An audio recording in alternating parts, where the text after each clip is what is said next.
Most people don't fail because life is too hard. They fail because life becomes too comfortable. That may sound strange at first because we are taught from an early age to seek comfort, to chase ease, to arrange our lives in a way that avoids discomfort. We build our routines around what feels good, familiar, and safe. We design our days to minimize effort and maximize convenience. And yet, when we look honestly at the lives that never grow, the dreams that slowly fade, and the potential that quietly disappears, we discover something uncomfortable about comfort itself. Comfort is not a reward. Comfort is a slow thief. It steals ambition without making a sound. It dulls hunger without offering fulfillment. It whispers that today is good enough and convinces you that tomorrow can wait. I remember meeting a man years ago who taught me this lesson without ever realizing it. He was friendly, polite, and always smiling. He had a stable job, a predictable routine, and weekends that looked exactly like the weekends before them. Every time we spoke, he would say the same thing. One day, I'm going to start my business. One day, I'm going to get serious about my health. One day, I'm going to get serious about my health. One day, I'm going to do something more with my life. But one day never arrived because comfort had already moved in and rearranged the furniture. His bills were paid, his couch was soft, and his habits were familiar. Comfort told him there was no rush, no urgency, no reason to struggle today when tomorrow promised the same paycheck and the same routine. Years later, that same man was still talking about one day, except now his voice carried regret instead of excitement. Progress has always required discomfort. Every meaningful improvement in your life will ask you to do something inconvenient, something unfamiliar, or something that stretches you beyond what feels natural. Growth does not happen in familiar territory.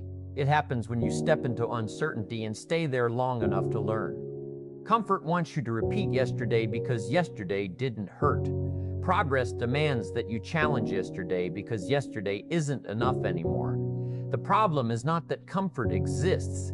The problem is when comfort becomes your goal. The moment comfort becomes the objective, progress becomes optional, and optional progress is progress that never happens.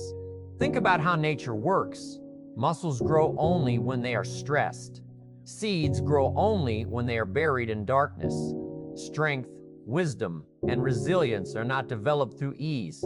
They are earned through resistance. Yet we spend most of our lives trying to eliminate resistance, avoiding challenges, and insulating ourselves from discomfort. We wonder why confidence is low, why motivation fades, and why life feels stagnant without realizing that we have removed the very conditions that create strength. Comfort creates maintenance, not momentum. It preserves who you are instead of shaping who you could become. There was a season in my life when I believed that stability was success. I thought that as long as I was not struggling, I was doing well. I had routines that required little effort, goals that demanded no urgency, and days that blended into each other so smoothly that time passed without resistance. On the surface, everything looked fine. But beneath that surface, something was missing. There was no excitement in my mornings, and no satisfaction in night. Comfort had given me predictability but taken away purpose. It was only when discomfort returned, when challenges forced me to think differently, act differently, and push harder, that life regained its color. Progress returned the moment comfort stopped being in charge. Comfort is subtle. It does not arrive like a storm. It arrives like a warm blanket. It convinces you that rest is deserved even when effort is required. It encourages shortcuts when discipline is needed. It tells you that you've done enough when you're only getting started. Comfort does not shout. It whispers. It does not demand surrender. It invites it. And most people accept the invitation without realizing the cost. The cost of comfort is unrealized potential, delayed dreams, and a quiet dissatisfaction that grows louder with time. Every breakthrough you admire came from someone choosing discomfort over ease. Every successful story you respect began with a season that was inconvenient, uncertain, and demanding. Progress always asks for payment upfront. Comfort promises immediate relief, but charges interest later in the form of regret. Discipline is uncomfortable now, but pays dividends in freedom later. Comfort feels good today, but collects its debt tomorrow, The choice is not between comfort and discomfort. The choice is between temporary discomfort and permanent regret. The hardest part about leaving comfort is that no one forces you to do it. There is no alarm that goes off when you stayed too comfortable for too long. Life will allow you to remain comfortable forever, but it will not reward you for it. The world does not compensate people for ease. It compensates them for value, growth, and contribution. And value is created only when you push beyond what is convenient. Comfort maintains the status quo, where progress demands a new standard. I once heard someone say that the biggest risk in life is not failure but success without fulfillment. Comfort can give you that kind of success. It can give you a life that looks stable but feels empty. A life where you are busy but not advancing. A life where days pass easily but meaning slowly disappears. True progress brings challenge, responsibility, and effort, but it also brings purpose, confidence, and self-respect. You don't grow by protecting your comfort. You grow by challenging it. If you want to know whether comfort has become your enemy, ask yourself a few honest questions. Are your days predictable? Are your goals safe? Are you avoiding challenges you know you should face? Are you waiting for motivation instead of acting with discipline? Comfort thrives on delay. Progress thrives on decision.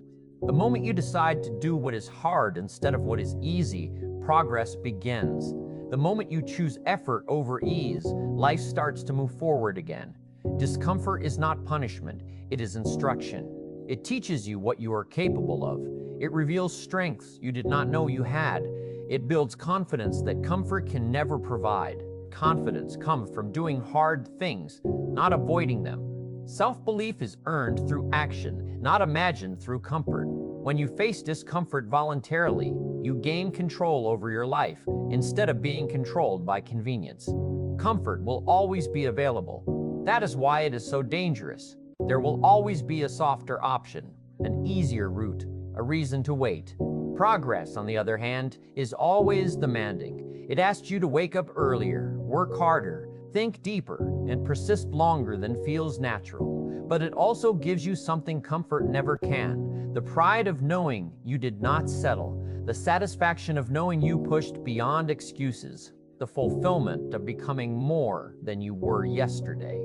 In the end, life rewards movement, not maintenance. It honors those who grow, not those who stay comfortable. The purpose of your potential is not to remain untouched, but to be developed, tested, and expanded. Comfort wants you to preserve yourself. Progress wants you to transform yourself. And transformation always begins the moment comfort loses its authority. Comfort feels safe, but it keeps you small. Progress feels uncomfortable, but it allows you to grow. If you want a life that expands, improves, and fulfills you, you must be willing to trade ease for effort and convenience for commitment. The moment you stop protecting your comfort is the moment your progress truly begins.